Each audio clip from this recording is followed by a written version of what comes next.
Hey everyone, how's it going? Matthew Bailey Media here, and welcome to another 2023 movie review. This time it is going to be on The Marvels. Now, this is the last Marvel movie from the MCU that comes out this year, and I gotta say, when you look at the three Marvel movies that came out this year that take place within the MCU, so I'm not including Spider-Man Across the Spider-Verse, but when it comes to these three movies that came out, which were Ant-Man and the Wasp: Quantumania, Guardians of the Galaxy Volume 3, and now The Marvels, I will say The Marvels wasn't as bad as I thought it was going to be. I mean, it's definitely a little bit better than Ant-Man and the Wasp: Quantumania.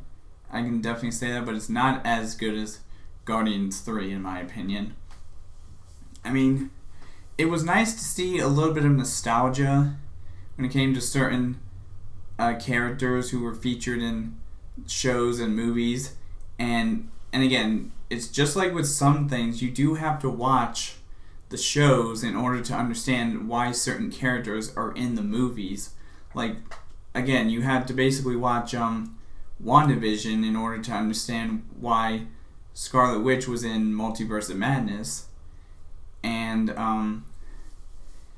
you also had to watch Miss Marvel on top of WandaVision because they both introduced Monica Rambeau and Kamala Khan, and that's why they were featured in this movie.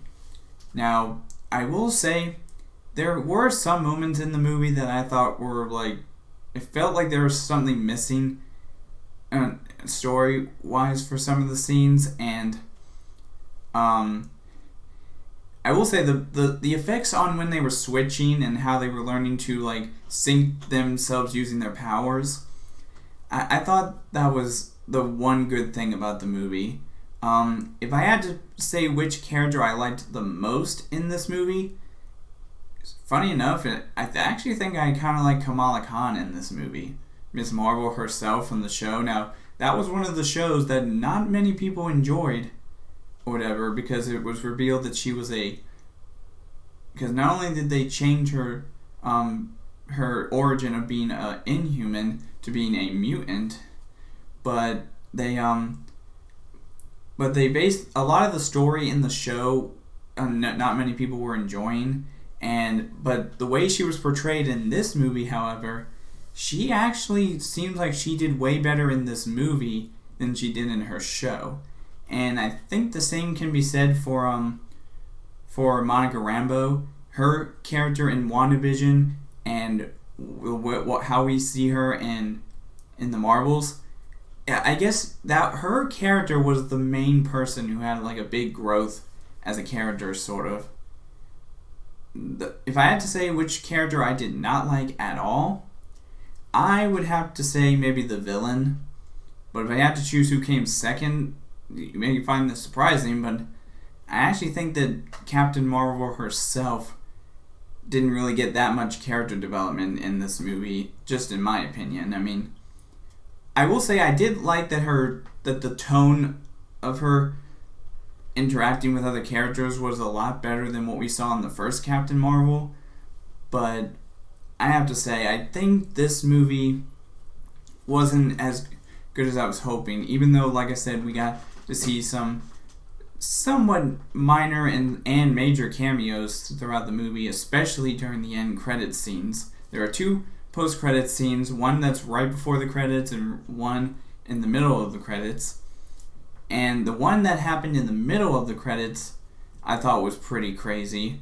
And the first one sort of teased at something coming in the future.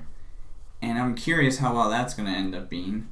But in regards to my overall thoughts on the Marvels, again, if I had to rank all three of the movies that came out this year from Marvel, my number one pick would obviously be Guardians of the Galaxy Volume 3. Then it would be The Marvels, and then Ant-Man and the Wasp: Quantumania. So, anyways, let me give you my rating of this movie. So, for my rating of The Marvels, like I said, it was definitely better than Ant-Man and the Wasp: Quantumania, but I did not think it was as good as Guardians 3.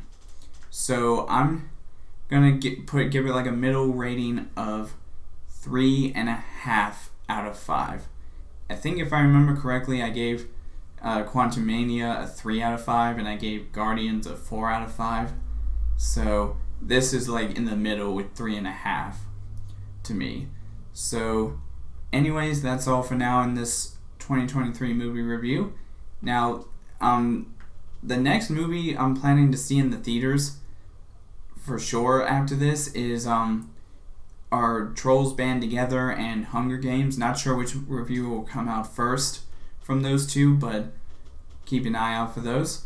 But anyways, I will see all you guys in the next video.